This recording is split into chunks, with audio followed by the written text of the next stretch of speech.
As you heard earlier, most of us tend to see the world from our own frame of reference. So when we communicate, we do it from that perspective. Problem is, communicating from the I perspective doesn't engage the other party. Self-centered communicators sound like this, let's say on the phone. Hi, this is so-and-so from such and such.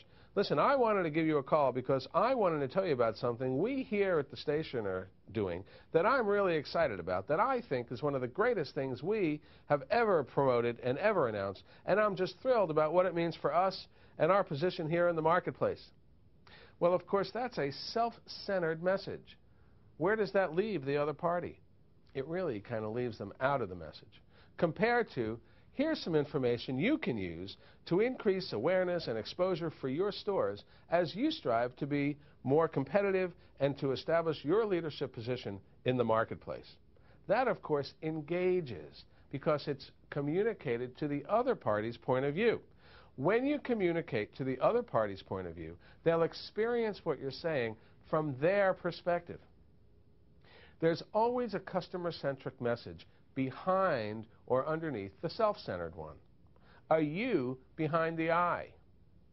The key is to simply replace the I, me, my, we, us, and our with a you and a your.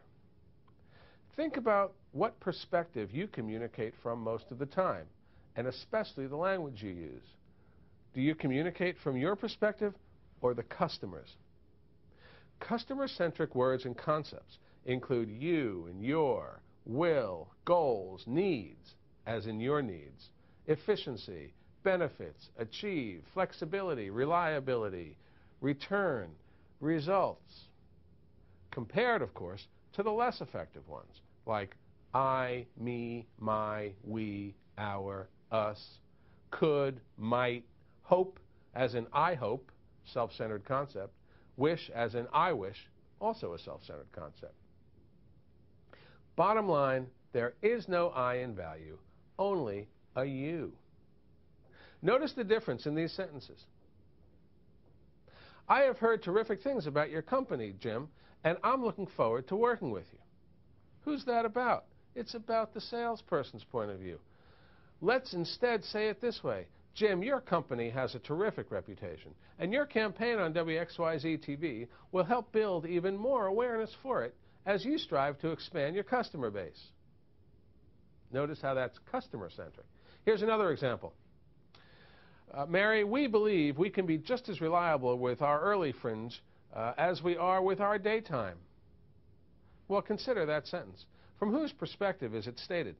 We believe we can be just as reliable with our early fringe ratings as we are with our daytime ones?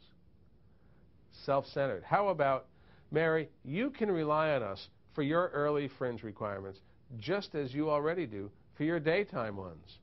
See, we put it in, you can rely, just like you already do. That's customer-centric communication. And what about hoping in sales? Hope is a great example of a self-centered concept, especially when preceded by an I. When you hope the customer buys, or hope the customer will meet with you, or hope the customer will consider something, aren't you really talking to yourself? Hope is a great concept, but we can hope in private. We can go back to our office and jot ourselves a note saying, I really hope they decide to run the campaign. I really hope he'll meet with me for lunch. But it's really not compelling to the other party. After all, do prospects do what they do because you hope they will? Of course not. So listen to this statement and tell me if you think it's self-centered or customer-centered. I hope that after reviewing the following presentation, Bill, you'll see why WXYZ's website is worth a closer look. How about this?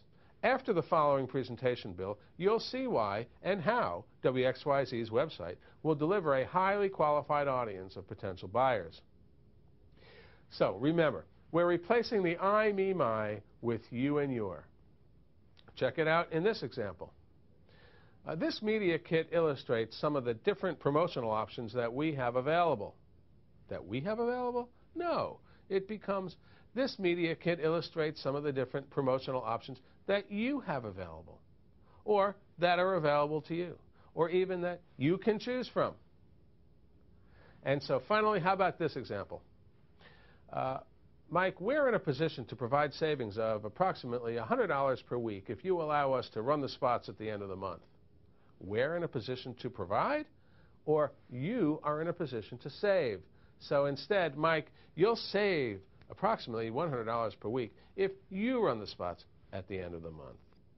So in every case, we want to make sure that we're communicating our message and bringing a frame of reference to the other party's point of view, thereby engaging them into our content.